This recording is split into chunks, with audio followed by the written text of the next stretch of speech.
Hey everybody, it's Ken Underwood. Thanks for joining me today. I've noticed a lot of people on YouTube have been posting videos about dreams that they've had, particularly about the rapture. And it really got me thinking, my whole Christian walk basically started with a dream. So I'd like to explain that a little bit today. So as a kid, I grew up in Southern California with a family that wasn't really Christian, just kind of like North American pagan, just like living life, going to work, coming home, having fun on the weekends, whatever. I just didn't really give God a lot of thought. I remember being over at my grandparents' house. The family was all gathered there and they were all talking, but on the TV, there was a show about prophecies of Nostradamus. I think I was like 5 or 6. I was very young. And I remember seeing that. They were showing like bombs and nuclear war and pestilence and all this stuff. And I was terrified as a little kid. I think it's when I first realized that I was going to die and I couldn't stop it. And I was terrified at that realization. Now, my parents did the best they could, but they weren't believers, so they really didn't have a lot to offer me. And I ran into the hallway and I was just crying, sobbing uncontrollably, absolutely petrified. There's just no answer. Nothing other than, hey, everyone dies and it won't be for a long, long time when you're very old and all that kind of stuff. But it really didn't settle my heart. So I started having this dream, and it was a recurring dream that I had for years. Some of you don't know what an analog TV is. Back in the day, in an analog TV signal, when the TV lost signal, you get noise on the screen and it looked like white snow or some kind of like speckly noise pattern. So this dream that I had was like a tunnel of that fuzzy static. And then as I go in this dream, I'd be traveling down this tunnel and I'd see pictures of my life. Like I was little, so I would see like a picture of me getting into high school, and then here's a picture of me graduating from high school. I mean, holy cow, that's so far away, right? And then here's a picture of me going to college and I'm graduating from college, and here's a picture of me getting married. I didn't see faces or anything. God showing me, hey, here's your life, and you're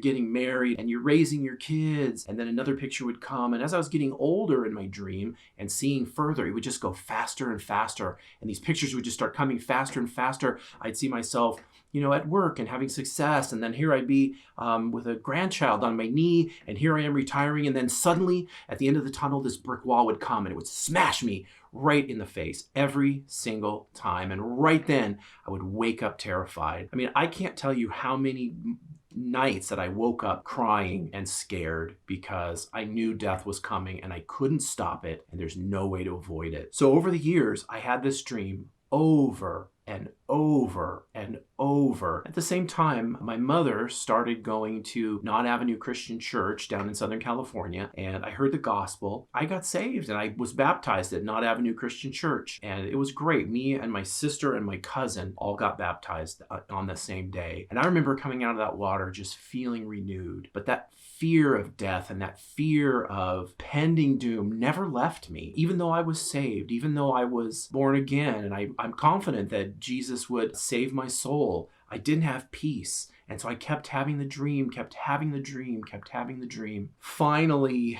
I don't remember exactly how long, probably 15 or so years ago. I was pretty old, probably my mid to late 30s. And I had the dream again, going through the same tunnel, and I'd see the same images coming at me. And I would brace because I knew what was coming. It would come and come, and all these images. There was college, there was a job, I was married, there was this, there was that. And then I saw the brick wall coming, and when I got to it, I just went right through it like it wasn't even there. And for a few seconds, I was in the presence of the risen Christ.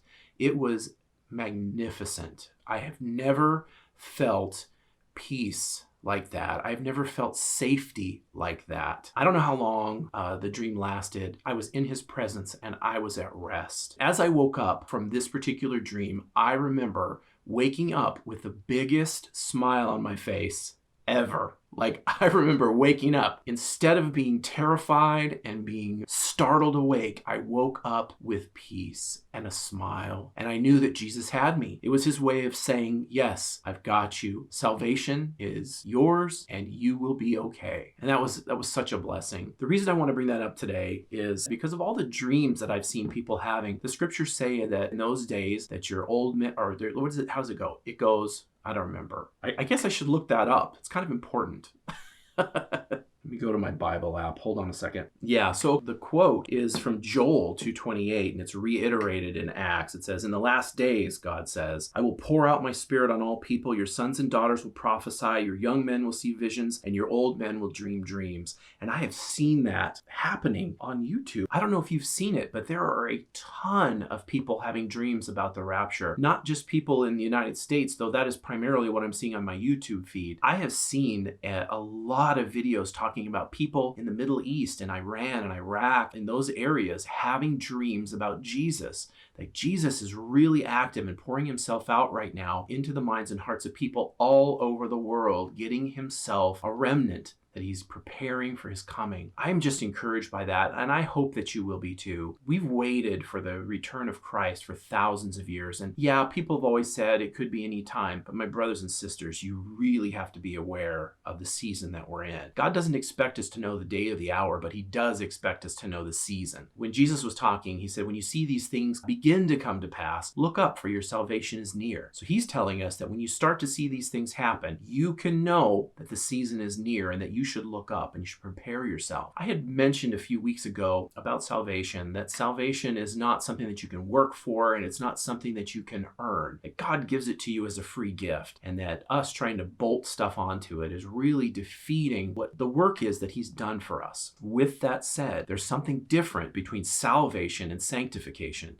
And as you become a believer, Jesus will clean your life up. He will instruct you by the Holy Spirit things that you need to purge from your life and things that you need to change, ways that you need to act and not act. That is sanctification, as he is walking with you and changing your heart on the inside so that you will be more like him. And you can be more like him so that you can do the kinds of things that he would do. That is, reach out to people, minister to people, and share the gospel. That's your job, and that's what we want you to be able to do. And so the sanctification that comes as a byproduct of salvation. It isn't the act of salvation, nor is it dependent upon your salvation. Think of it this way. You are saved, and God gives you the opportunity to do good works. And for those good works, he will reward you. It is possible for you as a Christian to not do good works and not do very well at all in your Christian faith. You will be saved, but as it says in Corinthians, only as one escaping through the flames. All of your works will be burned up like hay and stubble. You'll get through to heaven, but all of your works will be destroyed. In contrast to that, what I want to see people do who are believers in Jesus is bow their knee to their Lord and work with him to clean up their life, submit to him. When he says, son or daughter, you need to stop this. You need to say, yes, Lord. That's hard. It's a hard thing to do because our flesh is always seeking for its own pleasure and its own reward. And Jesus wants to offer so much more. I think I've made the illustration before that what he's calling us to is so amazing, and what we settle for is so lousy. It's like a person who goes to Priest Lake, like I mentioned before. It's a beautiful lake. It's gorgeous. And people can go out there and you can boat and you can water ski and you can swim, and it's lovely. That's the kind of thing that God offers us, something wonderful. But people want to instead go on the shore and make a mud puddle on the shore and wallow in the mud puddle, when God has offered us something so much better and so different. That's what I'm trying to get at, is that we have the opportunity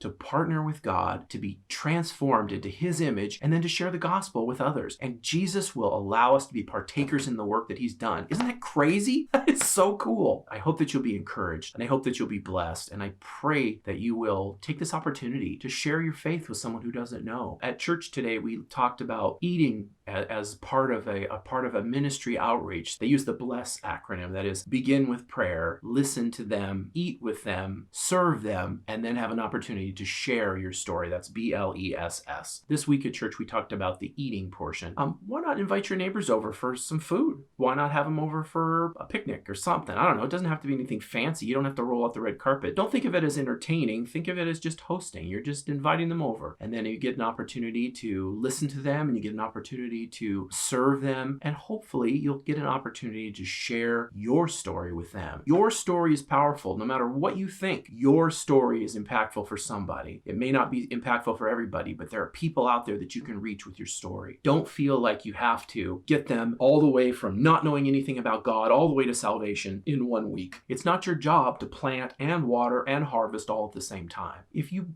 were able to plant some seeds with somebody, someone else might come along and water those, reinforce them, them by saying similar things to what you said. And eventually someone will get the opportunity to win them to Christ, and they will harvest that soul into eternity. So don't get discouraged. Just do what the Father's put in front of you. Listen to Jesus and walk with him, and you are going to be blessed. If you ask him for opportunities to share your faith, believe me, he will give you opportunities. So pray with earnestness. Lord, give me an opportunity to share with someone. Or, Lord, show me, who is it I'm supposed to be talking to? Who am I to invite over for dinner? Who am I to engage with and talk to? And pray for those people. Pray that God would soften their hearts and would use other people with divine appointments to get that ground ready for planting, get it ready for harvest. All right, I've gone on too long, but I hope you get the point. If everything goes well, I should have a new song ready for release next week, so check in then for that. Otherwise, I will see you then. Have a good one.